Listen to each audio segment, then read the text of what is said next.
Sinusulit po ng ilan nating kapuso ang huling araw ng long Christmas weekend para mamasyal. At mula po sa Quezon City, may ulat on the spot si Tina Panganiban Perez. Tina!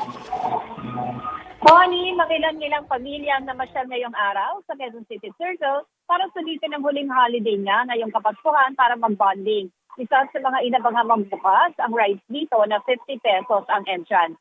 Maraming rides dito na ayon sa pamunuan ay ligtas para sa lahat, lalo na sa mga bata. Isa sa mga pinipilahan ang frog hopper. Patok din ang skybike na magandang workout dahil sa pagpedal mo, papawisan ka pero hindi mainit ang pakiramdam dahil mahangin.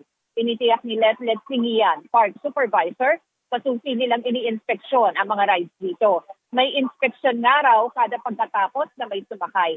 Bukas ang rides hanggang unang linggo ng January 2024 mula 10 a.m. hanggang 10 p.m. Kung nitong Pasko ay mahigit 21,000 ang mga pumasok dito, triple raw ang inaasahan sa bagong taon. Kung ayaw naman ng rides, maraming aktibidad na pwedeng gawin dito, gaya ng badminton, biking at jogging. Marami ring features na magandang selfie background. Dahil open air ang Quezon City Circle, magbaon ng panangga sa ulan, lalo na't may konting ambon dito ngayon. Connie? Maraming salamat, Tina Panganiban Perez.